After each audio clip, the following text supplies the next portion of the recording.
لوگ کہیں گے ردیف کافیے کے لحاظ سے شاید ٹھیک نہیں، لیکن اس کی فکر کتنی ٹھیک ہے، سوچ کتنی ٹھیک ہے. کہتی ویکھو نہیں ویکھو کڈے کرم کمائے سو، میرے جے گندے مندے در تے بلائے سو. ویکھو ویکھو نہیں ویکھو ویکھو ویکھو نہیں ویکھو کڈے کرم کمائے سو، میرے جے گندے مندے در تے. تو وہ جملہ ایسے حرم شریف میں ایسے فٹ آتا ہے میرے جیسے لوگوں پر. کہتی ویکھو نہیں ویکھو میرے جے گندے مندے بھی در تے بلائے سوں، حرم کی زمین اور قدم رکھ کے چلنا. ارے سر کا موقع ہے ہو جانے والے. انسان بڑا خوش نصیب ہوتا ہے، اور میں اس لحاظ سے بڑا خوش نصیب ہوں کہ میرے دائیں بائیں کچھ ایسے لوگ رہتے ہیں جو مدینے کے لیے روتے ہیں. میں اس لحاظ سے بڑا خوش نصیب ہوں کہ میری مسجد میں ایسے لوگ جمعہ پڑھنے آتے ہیں جن کی آنکھوں پہ مدینے کے نام پہ آنسو آ جاتے ہیں. میں بڑا خوش نصیب ہوں، اور میں جانتا ہوں آپ حضرات کو میں دیکھتا رہتا ہوں، ایسے ڈھیروں لوگ ہیں جو حضور سید عالم صلی اللہ علیہ وسلم کے مدینے ذکر تھا آخری مہینے کا تو تذکرہ چھڑ گیا مدینے کا. آج یو مصطفیٰ سے کہہ دینا غم کے مارے سلام کہہ. میں اس لحاظ سے خوش نصیب ہوں. اس دفعہ بھی نوجوانوں نے تیاری کی، نوجوانوں نے، اور دیکھتے ہی دیکھتے 26-27 لوگ. اور خوش نصیبی کی عادت ہے کہ جوانوں کا قافلہ جنہیں اتنی جلدی شوق پیدا نہیں ہوتا، اور تڑپ کر کے تیار ہوئے، رو کر کے تیار ہوئے. میں نے کہا میں خوش نصیب ہوں. ابھی جانا ہے ہم نے انشاءاللہ، پیر والے دن ہم قافلے کے ساتھ حاضری دیں گے مدینہ شریف. پیر کو انشاءاللہ تعالی ابھی جانا ہے. اور معراج شریف کی رات جلسہ کر کے میں اندر گیا تو میرا ایک عزیز میرے گلے رکھ کے تڑپ کے رویا. تو میں نے کہا تجھے کیا ہے؟ کہتا حضور 14 دن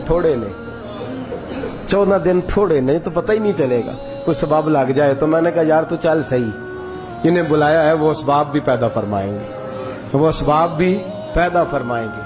پیر کو انشاءاللہ روانگی ہوگی. 2 جمعے میں یہاں موجود نہیں ہوگا. میں چونکہ آپ سے مخاطب رہتا ہوں، کرتا ہوں کئی جگہ غلطیاں، مجھے احساس ہوتا ہے. کئی دفعہ ایسی باتیں کرتا ہوں جو میں سمجھتا ہوں شاید بعض لوگوں کے لیے، لیکن اللہ جانتا ہے میری نیت اس میں خیر کی اور اصلاح کی ہوتی ہے. پھر بھی کبھی کسی کو کوئی جملہ برا لگ جائے، یا کوئی ایسا شخص جس کو کبھی، اور بالخصوص وہ لوگ جو میرے ساتھ زیادہ وقت گزارتے ہیں رہتے ہیں. میں بلڈ پریشر کا مریض ہوں تو کسی وقت جلال بھی مجھے آتا ہے. ان سے میری بالخصوص گزارش ہے کہ مجھے ساتھ ہی درگزر کر دیا کریں، ساتھ ہی مجھ سے درگزر کیا کریں. میں واقعی درگزر والا شخص ہوں. آپ سب حضرات سے بھی اپیل ہے کہ مجھے سچ مچ درگزر کر کے بھیجیے گا، تاکہ میں جب وہاں جاؤں تو اپنی معافی سمیٹ کر کے واپس آؤں. ہم انشاءاللہ تقریباً 27 لوگ جائیں گے. 27 لوگ بتایا نہیں، چند لوگوں تک بات تھی. مجھے نہیں خبر تھی کہ یہ اتنی جلدی اتنا قافلہ. اور پھر ابھی بہت سارے ساتھی ایسے ہیں ہم سے غلطی ہو گئی، ہم بتا نہ سکے، ورنہ لگتا تھا یہ قافلہ جو ہے وہ بہت زیادہ بڑا ہو جاتا. انشاءاللہ آئندہ ہم بتایا کریں گے آپ حضرات کو کہ ہمارا عمرے کا ارادہ ہے. آپ لوگ دعا فرمائیے گا. 2 جمعے آپ نے تشریف لانا ہے، یہ آپ کا ادارہ ہے. آپ سچ مچ یہاں آتے ہیں، آپ کا ادارہ ہے. آپ 2 جمعے آئیں گے، یہاں بیان سنیں گے، آپ یہاں نماز جمعے کی ادا کریں گے. اور شب برات کو میں یہاں موجود نہیں ہوں گا، لیکن جس جگہ میں موجود ہوں گا وہاں بیٹھ کر جو پہلی دعا ہوگی وہ آپ حضرات کے لیے ہوگی.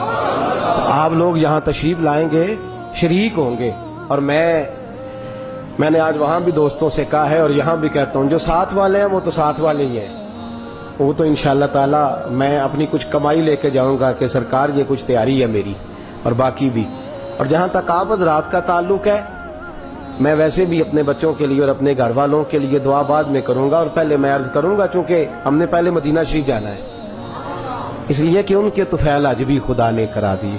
پھر وہاں سے ہم مکہ مکرمہ جائیں گے. تو میں جب سرکار کی بارگاہ میں جاؤں گا تو یہ آپ کے آنسو مجھے یاد رہیں گے. اور میں پہلی بات یہی عرض کروں گا کہ حضور، لوگ دنیا کے لیے روتے ہیں، مال کے لیے روتے ہیں، جائیداد کے لیے روتے ہیں. میں جامعہ رحمانیہ میں کچھ ایسے بھی چھوڑ کے آیا ہوں جو آپ کے لیے رو رہے تھے.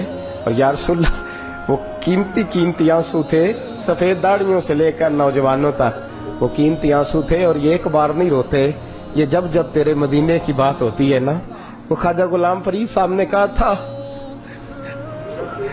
میں تتڑی نت جان بلب تے تو خوش وسن ہے وچ دیس عرب. میں آپ کے لیے، پہلے آپ کے لیے، اس لیے کہ میں جانتا ہوں یہاں بڑی دشواری سے لوگ آتے ہیں اور بڑی تکلیف کے ساتھ یہاں سخت گرمی میں دھوپ میں جمعہ پڑھ کے جاتے ہیں. یہ آپ کا ذوق کسی جگہ بھی ہمیں بھولتا نہیں. حرم مدینہ میں بھی پہلی دعا آپ کے لیے ہے اور حرم کعبہ میں بھی پہلی دعا آپ کے لیے ہے. بس یہ دعا فرمائیے گا کہ ویکھو نہیں ویکھو کڈے کرم کمائے سو، میرے جے مندے چنگے در تے بلائے سو. خدا آپ کو قیامت کی صبح تک آباد فرمائے. آخر دعویٰ الحمدللہ.